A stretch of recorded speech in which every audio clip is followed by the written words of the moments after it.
Hello and welcome to Local Edition. I'm Leslie Leyton.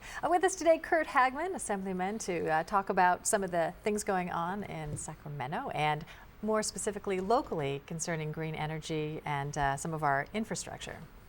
Tell us about what's happening with the renewable energy bills that are coming down in force in this way. Well, we're actually starting to see the byproduct of bills that have been passed under Schwarzenegger and under Governor Brown. Under Schwarzenegger, he had a 20% renewable portfolio for the state by a certain 2020, and now Brown has signed at 33% by 2030.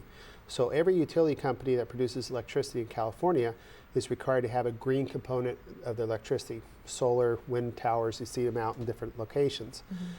The problems with this is our infrastructure, the net that we use, so to speak, here in California, has to be upgraded at the expense of about $100 billion statewide. But and we're seeing locally the first stage of this. It's Tehachapi power lines coming from wind energy in the city of Tehachapi down through LA, Orange County, and Chino Hills and Chino. And the problem, what we're facing right now, since there's no guidelines, no public safety criteria put on by the California Public Utilities Commission, is we're using 80-year-old or 100-year-old easements that are not designed for the towers and the strength of the infrastructure that needs to go there. So the mandate to up this 30% may not be realistic in some terms if they're just trying to force it out, and it's something they haven't. What about the safety issue? Yes, and one of the other bill was the requirement to use existing right-of-ways versus getting new right-of-ways. It's the classic example, which is more important, the creature or the person type of thing. So here in this particular case in Chino Hills, they had one route that went through the Chino Hills State Park, and they had another route that went through the city of Chino Hills. There's a 150-foot easement in Chino Hills, and so in their great wisdom, they figured they'll go buy 10,000 residents in Chino Hills and use that 150-foot easement.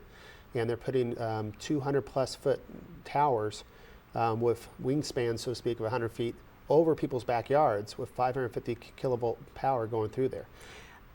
Is there anything to comfort these people that this is an okay thing to do? Well, I don't believe it's a good thing to do. I think we should be looking at the size of the easements these are put on, and we should have some standards statewide, because it's happening here locally, but it'll be happening throughout California here eventually before the rest of the utility companies catching up. It sounds like the ball is rolling, though. Is there anything to do to back it up? Well, I've introduced legislation last year but failed. I think as we see other catastrophes, like we saw the gas explosion up north, that CPUC's got to look at public safety a little more closely than what they do right now. Wow, okay, so as the legislature went home for the session, they landed a bunch of bills on Governor Jerry Brown's desk. What are some of the top ones that come to mind? The last week of session is usually, we call it Gut and Amend Week, because there's a lot of bills that just mysteriously appear, and they're generally not very controversial. One of them is SB 202, which is basically puts a whole bunch more restrictions on voter initiative ballot measures, and actually puts everything off from June till November. The reason why that's significant is there's a lot of special interest in the June primary, and that takes that off, and now it's strictly on the elections. There's also a CEQA reform that did pass, although the language makes it so no project actually can compete inside the state, so that's kind of a bad one as well. There's also the Amazon tax that did pass. That pushes off the taxes that you pay on the internet purchases and interest of a national tax? Yes, it puts it off for a year, and we'll see what happens a year from now, but it goes back to Congress to try to get them to actually take a look at the situation. Okay, and also a handgun, you're not going to be allowed to have an unloaded handgun in public? Yes, they passed the Open Carry Act, they call it, and right now California law allows you to carry an unloaded handgun on your belt. Some of the lawmakers figured that was a good idea to make sure that doesn't happen.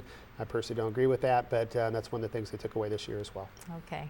Curt Hagman, always so much to talk about. We always have too short a time. Thanks for being here. Great to be here, Leslie. And Thank you. thanks for tuning in. More HLN next.